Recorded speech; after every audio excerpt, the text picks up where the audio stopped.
নমস্কার বন্ধুরা, আমি অপূর্ব আর আপনারা দেখছেন গ্রিন রোজ 21। বন্ধুরা, আমাদের ছাদ বাগানে এই সময় এত গরমে আমরা আমাদের গাছগুলোকে কীভাবে ঠিক রাখবো, কী উপায়ে তার মাটি ঠান্ডা রাখবো আর কী উপায়ে অবলম্বন করলে আমাদের গাছ ঠিক থাকবে। কারণ যতদিন না বর্ষা আসছে ততদিন আমাদের গাছের এইভাবে যত্ন করতে হবে। আর বর্ষা আসার পরে গাছগুলো একটু চেহারা পাল্টে যাবে। যত কিছু করি না কেন, বৃষ্টির জল না পেলে আমাদের গাছের চেহারা পাল্টায় না। তা আমরা যে সমস্ত কেমিক্যাল সার বা রাসায়নিক বা জৈব যেইটাই ব্যবহার করি না কেন, গাছে খুব লাইটভাবে ব্যবহার করতে হবে যাতে গাছের কোনো অসুবিধা না হয়। এই তাপ বা এই গরম রোদ্দুরে যাতে আমাদের গাছ ঠান্ডা থাকে, সবসময় শীতলভাবে আমাদের গাছকে রাখতে হবে। কিন্তু এখন আমাদের দরকার হচ্ছে উপরে গ্রিন নেট, আর গাছের মাটিতে এমন কিছু ব্যবহার করতে হবে যাতে গাছের মাটি ভিজে ভাব থাকে আর ঠান্ডা থাকে। তাই আমরা এখন সর্ষের খোল কিন্তু গাছের মাটিতে ব্যবহার করতে পারবো না, কারণ সর্ষের খোলটা খুব গরম। আর আমি মনে করি এখন কোনো চাপান সারও আমি ব্যবহার করব না। আমি কি ব্যবহার করব? আমি ভার্মি কম্পোস্ট, তার সাথে একটু নিম খোল নেব এই জন্য যাতে গাছের মাটিতে পোকামাকড় বা কোনো কীটপতঙ্গ না আসে। কারণ গোবরের মধ্যে গোবর থাকলে একটা কীটপতঙ্গ আসার চান্স থাকে। তাই আমি একটু ভার্মি কম্পোস্ট মিশিয়ে নিলাম যাতে আর সেটা আসার চান্স কম থাকে। আর এখন যে আমি ভার্মি কম্পোস্টটা আমি টপের মধ্যে দেব বা একটু মোটা করে দেব, মানে ধরুন 2 ইঞ্চি মতো একটু মোটা হবে লেয়ারটা। তাহলে কী হবে, যখন আমি জল দেব গাছে, সেই লেয়ারটা ভিজে ভাব থাকবে আর তাতে করে মাটিটা চট করে শুকিয়ে যাবে না। আর দিনের মধ্যে 2-3 বার গাছকে আমি চান করিয়ে দেবো। আর একটা কথা খেয়াল রাখতে হবে, যখন আমি গাছকে চান বা স্নান করাবো পুরো গাছকে, তখন কিন্তু কোনো রকম গরম জল বা ট্যাঙ্কির জল কিন্তু এখন গরম আছে, সেই ট্যাঙ্কির জলও কিন্তু এখন গাছকে স্নান করানো যাবে না। আর আমরা সেই জায়গায় কি করতে পারি, আমরা ফ্রিজ থেকে ঠান্ডা জল অথবা ডিপ টিউবওয়েল যেখানে বসানো আছে সেই জল তুলে আমরা গাছকে স্প্রেয়ারের সাহায্যে পুরো গাছকে ভিজিয়ে স্নান করিয়ে দেবো। এটা করব কখন? সকালে ফার্স্ট মর্নিংয়ে একবার করব, আর আমি করব ঠিক 12:45 থেকে 12:30টার মধ্যে এই গাছগুলোকে পুরো স্নান করিয়ে দেবো।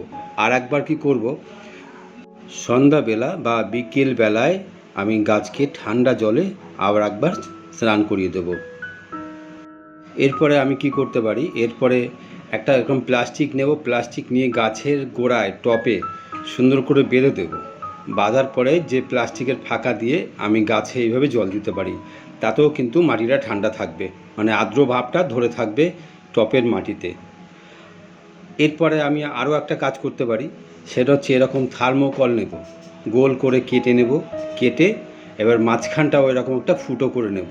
তারপরে এরকম সোজাভাবে কেটে এবার আমি গাছের মধ্যে এইভাবে টপের মধ্যে ভরে দিলাম। তারপরে কি করব, জল এই ফাঁকা দিয়ে তুলে জল দিয়ে দেবো। তাতেও কি হবে, টপের মাটিতে একটা ভিজে ভাব বা আর্দ্র ভাব থাকবে। এরকম কিছু অবলম্বন করলে গাছের মাটি ঠান্ডা থাকবে। যেমন এটা কাঠগুঁড়ো, এই কাঠগুঁড়োর একটা লেয়ার দিতে পারি আমি, সেটাও দেবো 2 ইঞ্চি মতন। তারপরে আর একটা আছে কোকোপিট যদি আমি এরকম 2 ইঞ্চি লেয়ার দিয়ে দিই গাছের মাটিতে, তাহলে কিন্তু জল ধরে রাখতে পারবে গাছের মাটিতে।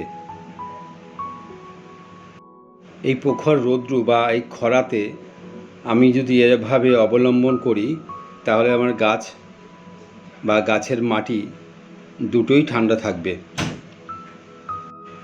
এরপরে আরও আছে কিভাবে আমি গাছের মাটি ঠান্ডা করব বা গাছকে ভালো রাখব। এরকম নানান উপায় বা অবলম্বন যদি আমরা করি, তাহলে আমাদের ছাদ বাগানের গাছের মাটি বা গাছ দুটোই ভালো থাকবে। আর এটা চেষ্টা করতে হবে যতক্ষণ না বৃষ্টি আসে ততক্ষণ পর্যন্ত আমাকে এই অবলম্বন বা এইভাবে আমাকে গাছ ঠিক রাখতে হবে। এখন শুধু একটাই কাজ, গাছকে একটু বাঁচিয়ে রাখতে হবে। সে যে কোনো উপায় হোক, আমাদের গাছকে একটু ঠান্ডা রাখতে হবে আর বাঁচিয়ে রাখতে হবে। এটাই হচ্ছে আমাদের প্রথম কাজ। এরপরে আমরা কি করব, এরকম একটা গামলা নেব, তার মধ্যে একটা বা দুটো ইট বসিয়ে নেব, আবার ইটের সমান সমান আমরা জল দেব। সেই তাতে কি হবে, ইটটা ভিজে থাকবে আর টপের যে একটা গরম ভাব বা গরম হওয়ার চান্সটা কম থাকবে। আর এভাবে টপ ইটের উপরে আবার টপ বসিয়ে দেবো, তাহলে কি হবে, গাছের মাটি ঠান্ডা থাকবে। এরকম নানান উপায় রয়েছে আমাদের গাছ বা গাছের মাটি ঠান্ডা রাখার জন্য।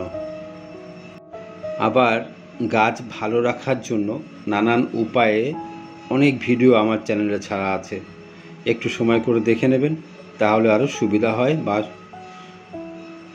গাছ পরিচর্যা করতে। এই প্রসঙ্গে আর একবার যাচ্ছি, আমার যে সমস্ত গাছ রয়েছে ছাদ বাগানে, সমস্ত গাছে অন্য কোনো কিছু দেওয়ার প্রয়োজন মনে করি না। আমি শুধু একটা জিনিস দেওয়ার মনে করি, সেটা হচ্ছে যে ভার্মি কম্পোস্ট, একটু নিমখোল মিশিয়ে 2 ইঞ্চি লেয়ার দিয়ে আমি টপের মাটিতে রেখে দেব। আর 2বার কি 3বার আমি গাছকে স্নান করিয়ে দেবো। এইটা হলেই আমার গাছ ঠিক থাকবে, এটা আমি মনে করি, আর সেটাই আমি করি। অবলম্বন বা গাছ ঠান্ডা করার জন্য অনেক প্রক্রিয়া আছে, অনেক কিছু আছে, তা আমার কাছে এইটাই সহজ মনে হলো, শুধু ভার্মি কম্পোস্ট এইভাবে ব্যবহার করলে গাছের মাটি বা গাছ ঠান্ডা থাকবে। এখানে আমি ভার্মি কম্পোস্ট ব্যবহার করেছি, সেখানে যদি গোবর থাকে, পুরনো গোবর 1 বছর কি তার বেশি দিনের পচানো গোবর, তাহলে শুকনো অবস্থায়, ড্রাই অবস্থায় সেই গোবর ব্যবহার করা যাবে। কিন্তু গোবর ব্যবহার করার আগে একটু ফাঙ্গিসাইড বা নিমখোল মিশিয়ে নিতে হবে।